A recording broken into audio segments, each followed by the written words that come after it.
안녕하세요. 손쌤의 한국사 교실 17차시 17번째 시간입니다. 우리 지난 시간에는 이제 고려의 외교 관계를 살펴보았다면 오늘은 고려 내부에 있었던 이 무신 그리고 또 다른 나라 몽골과 관련된 이야기를 한번 해볼까 해요. 그래서 보시면 여기 최씨 정권 그리고 만적 그리고 강화도라는 키워드가 있죠. 이 해시태그 잘 기억하시면서 한번 이야기를 나눠보도록 합시다. 자, 우리 그 전에 고려의 우리 중간고사 1차 지필평가 볼 때 마지막으로 봤던 게 묘청의 서경천도 운동이었는데 그때 주도하던 세력이 바로 문벌귀족이었어요. 문벌귀족, 즉 문신들이 집권하던 시기였어요. 그러다 보니까 이 시기에 무신에 대한 차별이 존재할 수밖에 없었고요. 그리고 무신에게 주는 군인전에 대한 지급하지 않고요. 그리고 여러 가지 잡다한 자벽에 동원되는 등 무신들이 굉장히 차별을 받는 상황이 있었습니다. 예를 들어 볼까요? 여기 보시면 정중부라는 사람이 나오죠. 정중부는 장교였대요. 근데 이 내시 김돈중이 내시라는 사람은 이런 사람이래요. 문신이죠. 문신이 정중부의 수염을 태워버렸대요. 근데 김돈중의 아버지가 누구래? 김부식. 우리 개경 세력의 대표적인 인물이었던 김부식이었죠. 문신이 무신. 그랬더니 정중부를 오히려 매질하려고 하니 왕이 이를 허락했다. 즉, 이 사료를 통해서 볼 수 있는 것은 무신에 대해서 차별이 심했다. 이런 차별들을 계속 받고 있으니까 무신들이 참다 못해서 일으킨 사건이 바로 무신정변입니다. 무신정변. 여기에서 피해를 봤던 정중부와 이의방 이런 사람들이 무신들이 정변을 일으킵니다.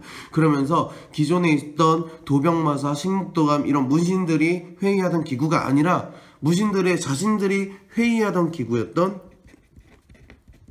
중방이라는 곳을 중심으로 권력을 행사하게 되는 거죠. 그러니까 이제 무신의 이런 것들에 대한 리액션으로서 김보당, 조이총 같은 문신들이 난을 일으켰지만 난이라는 건 결국 성공하지 못했다는 거죠. 하지만 무신들끼리도 가지고 있던 권력들이 자꾸 들어가다 보니까 이의방, 정중부, 경대승, 이의민 이렇게까지 가다가 서로 물고 물리는 싸움이 돼버린 겁니다. 그런데 이제 이 최씨 정권 여기까지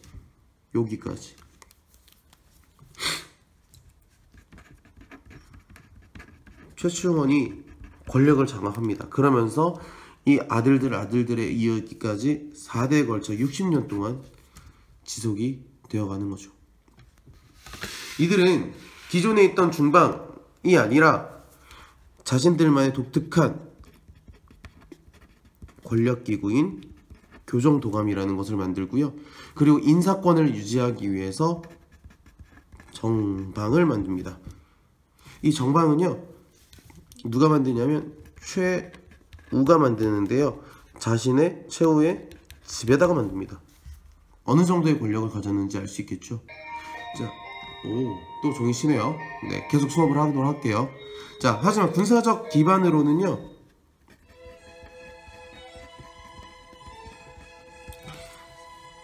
음악이 너무 좋아요. 네, 뜬금없죠. 네, 수업 5분 전이래요. 네, 듣고 있는 친구들은 열심히 수업을 듣기를 바래요. 자,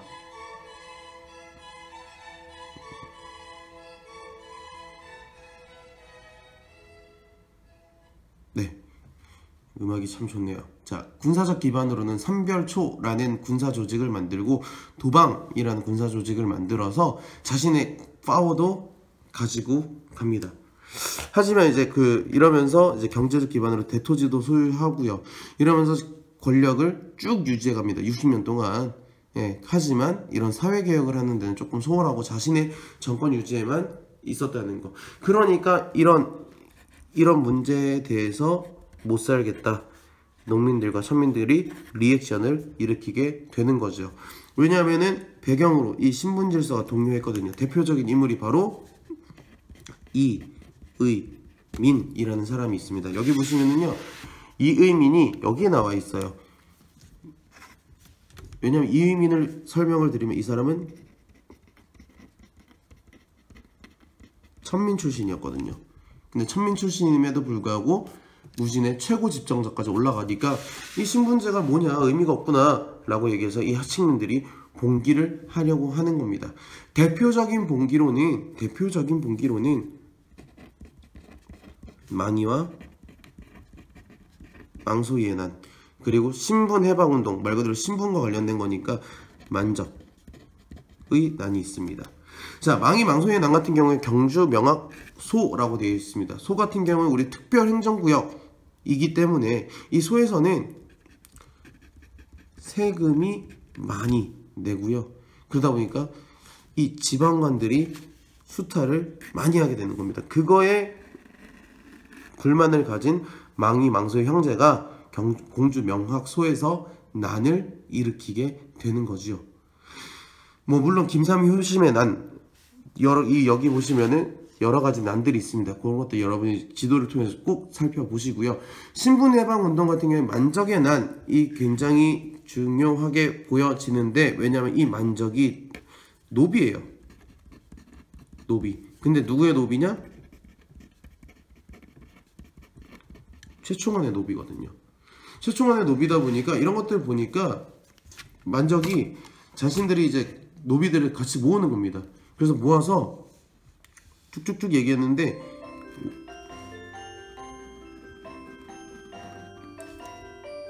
수업 시작 2분 전입니다. 네, 이 이야기를 하는 거죠. 왕, 제후, 장군, 재상의 씨가 따로 있냐고.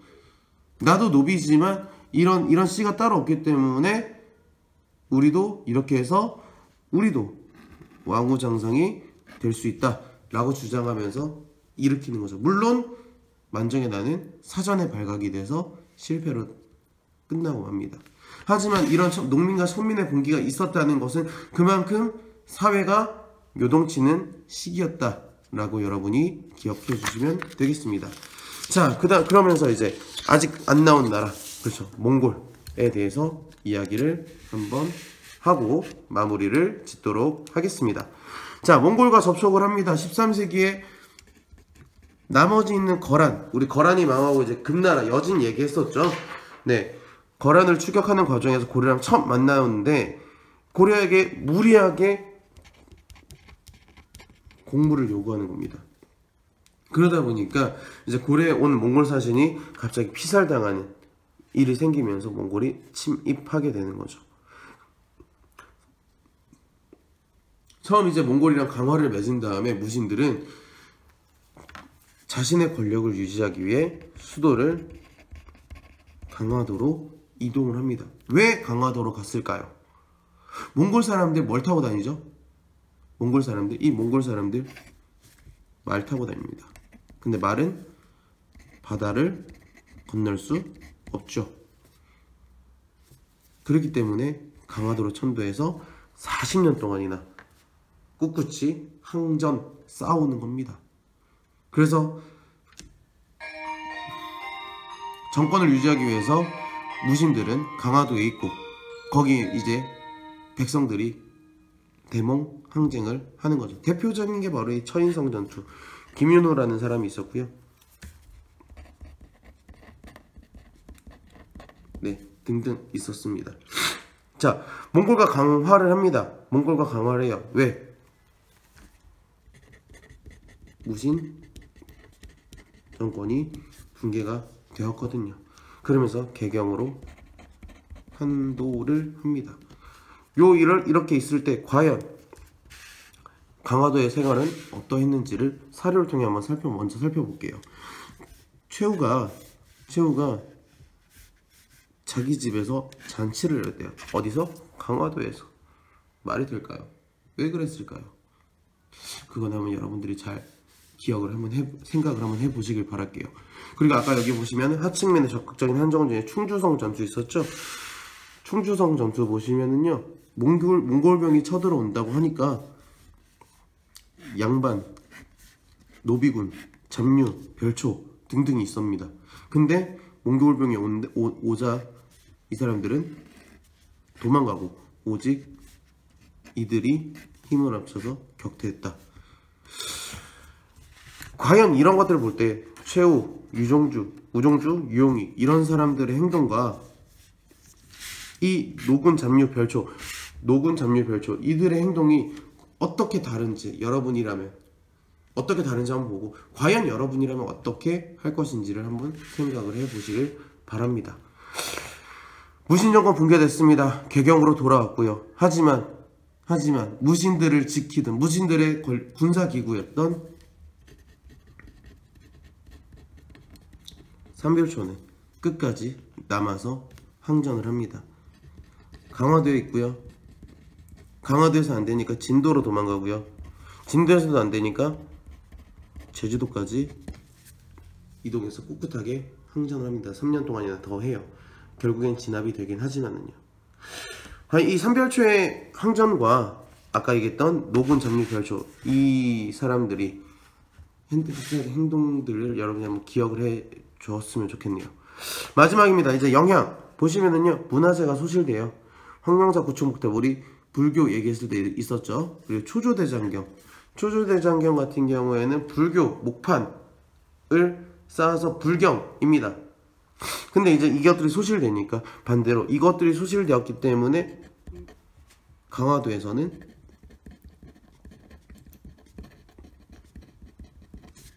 팔만대장경을 조판하게 되었다라는 것도 같이 기억해 주시고요. 국도 황폐화됩니다. 사람들 노비로 잡혀가요. 공녀들도 가고요. 그러면 그 다음 생활은 몽골에게 지배를 받는 그 생활은 어땠을지 다음 시간을 통해 한번 살펴보도록 합시다. 고생하셨습니다.